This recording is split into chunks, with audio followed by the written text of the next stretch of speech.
Good morning po, DJ Chacha and Sir Ted. Magandang umaga po sa inyo, Nanay. Bago ang ating chikahan. Magandang umaga po.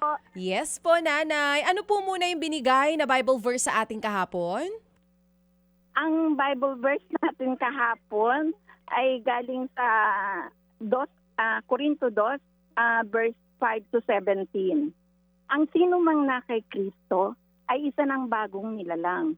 Wala na ang dati niyang pagkatao, binago na siya. Amen. 2 Corinto 5:17. Ay, kayo po ba'y nakikinig sa radyo o sa TV? Sa radyong DJ, Kailan pa po? ang matagal na. Simula pa na nagsimula kayo o bukod pa doon, meron pa nung nandun pa kayo sa kabilang istasyon. Oo, doon po. Ano pong frequency namin dyan sa Bohol? 101.9. 101.9. So, ang Ng 2 umaabot dyan, ayan, tama. So, yung nasa Cebu at Bohol, Oo. yan ang ano natin frequency dyan, Umaabot 101.9. yung frequency dyan. Kaya yung pagbati natin ng happy birthday dito kay Miss Armeline Baby Austria at kay Miss Daisy Chua ng happy birthday ay umaabot sa Bohol. Happy birthday daw po. Yung sabi. Ayun, saktong-sakto. Happy birthday po. Sige, okay, ito na. Go Magandang ahead. umaga din sa mga nakikinig sa atin dyan sa Bohol. Pero Nanay, sige, pag-usapan po natin ito. Dati daw po kayo nagtrabaho sa UAE. Saan po doon exactly, Nay? Sa Al-Ain. Gaano po kayo katagal? Ano pong trabaho nyo doon? Nagtrabaho ako sa opisina. Oo. Halos kulang-kulang 20 years. 20 years. Di kailan po kayo nagdesisyon na tigil na sa paghahanap buhay sa ibang bansa?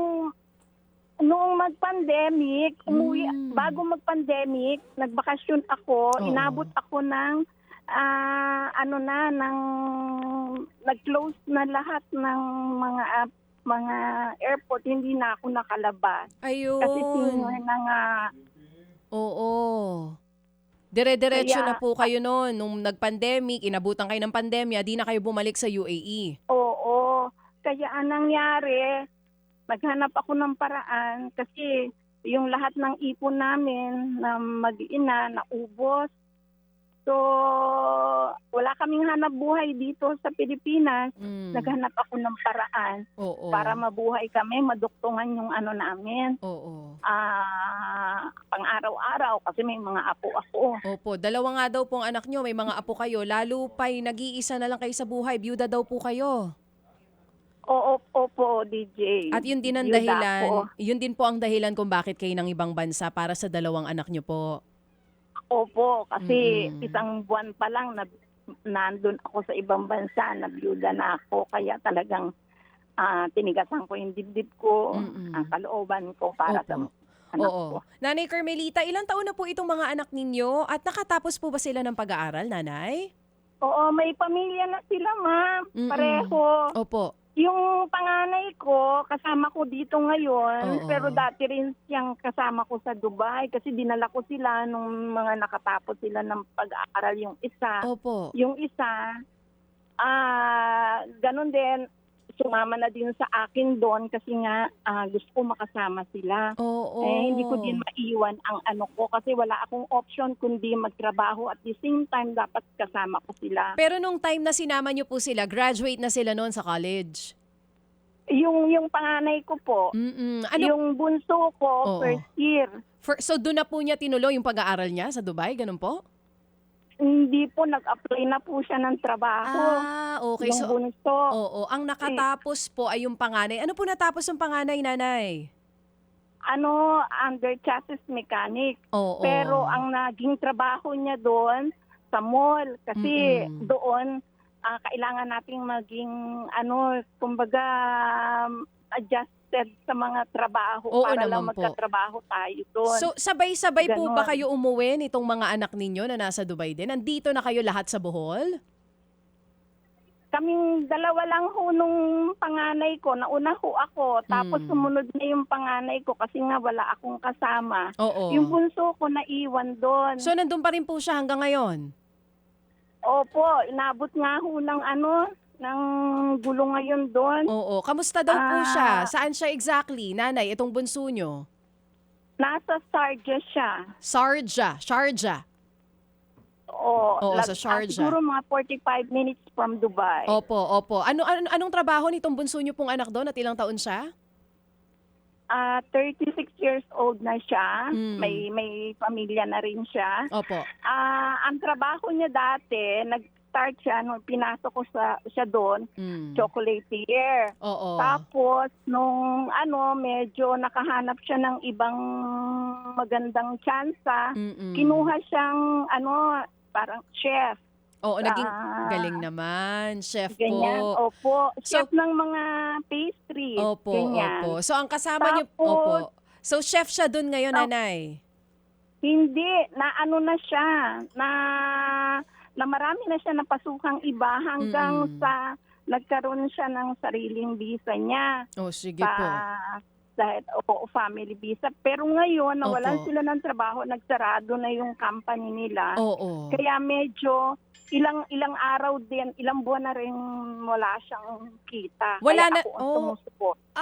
Okay. Wala siyang kita sa ngayon dahil po dun sa nangyayaring gulo doon. Sige, Oo. nanay. Yung kanyang pamilya, kasama niya po doon sa Sharjah? Opo, kasama niya. O, Kaya nagre-request may na 4 months old akong baby. Nagre-request na po ba for repatriation itong anak ninyo?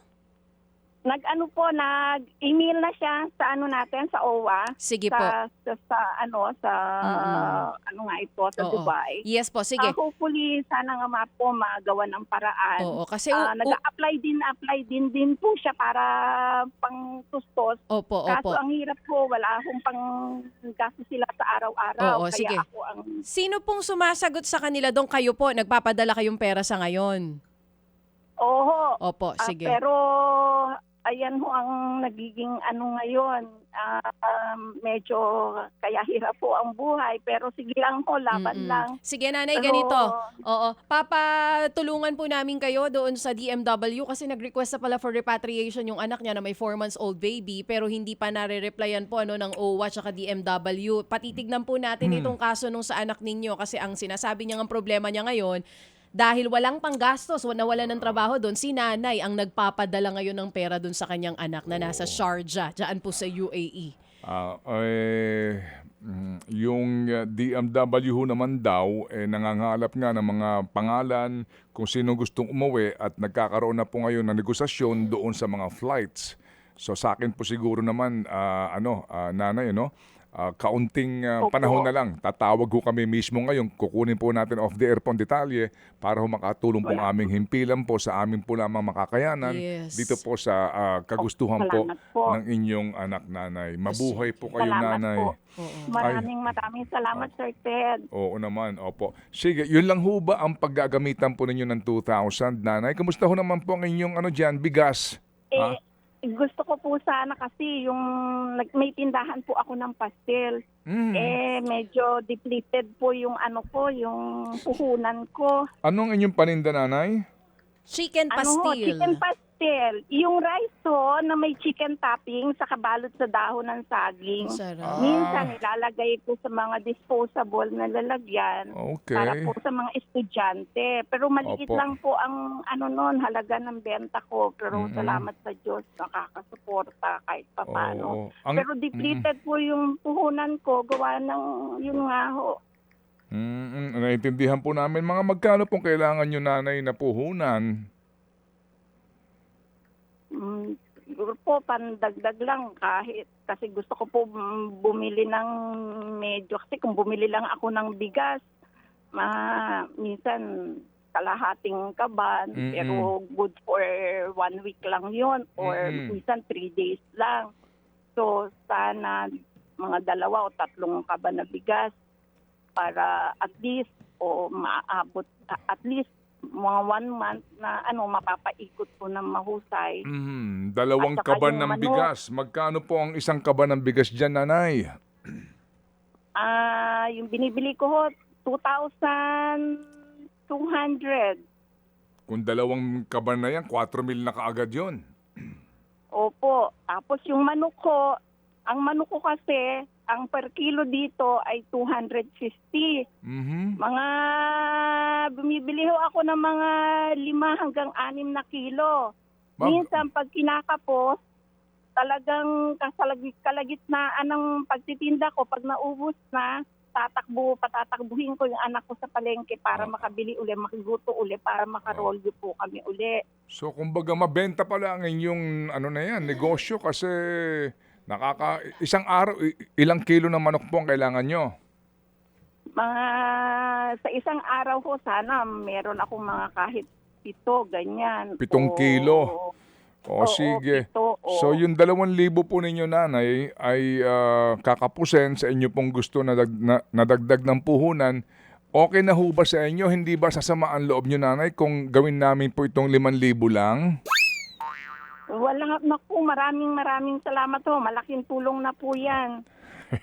Makakabili na po ako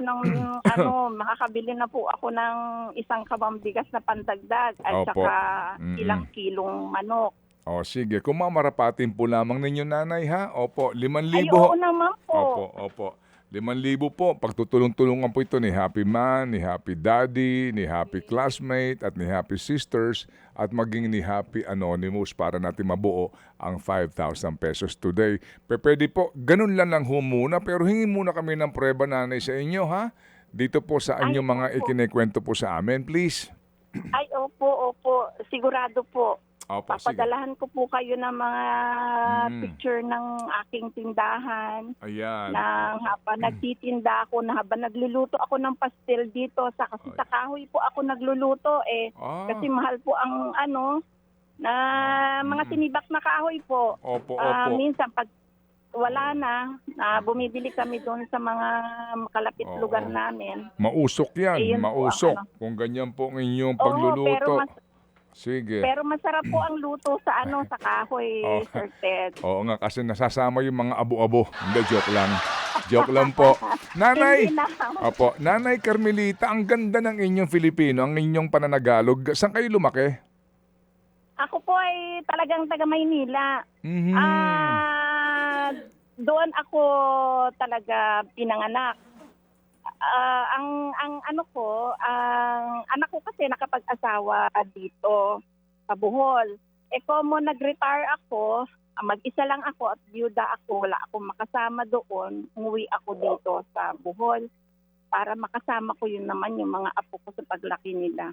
Kasi na-miss ko yung panahon na maliliit yung mga bata. So, nanay? Yes, sir. Naaalala ni nanay. Ang hirap ng kanya pinagdaanan. Ano po? Pero salamat po sa Panginoon Diyos. Talagang hindi niya ako pinababayaan. Amen. Hanggang ngayon po, Sir Ted, kasi binigay niya rin kayo sa akin na matawagan niyo ko, mapili niyo ko. Salamat po. Maraming salamat po sa Panginoon Diyos. Amen. To God be all the glory indeed. Pero nanay, kasi nga po, kung kayo nakikinig po sa aming programa, siguro alam niyo po naman na may mga pagkakataon po na nagsisimula sa 2,000 po yung naibibigay na puhunan ng ating... Naunawaan ko po. Pero... Naunawaan ko po, Sir Ted. Kagaya kahapon, nagulat si nanay, naging 15,000 na yung puhunan niya doon sa kanyang pagkakarinderya kahapon. Napakaswerte nga po nung ating kahapon. Pero, natutuwa po ako sa kanya. Pero ngayon po, simula lang tayo sa 5,000 muna, nanay, ha? Maraming salamat po, Amen. Sir Ted. Amen. Maraming salamat. Opo. At nanay, salamat din po sa inyong inspirasyon. Kayo po ang pinaguhugutan namin ng lakas sa aming pong programa. Maraming salamat po, Sir Ted. Opo. Nabigyan din ako ng ang aking mga panalangin, tininig ng Panginoon na maging parte din ng inyong programa kahit sa ganitong paraan.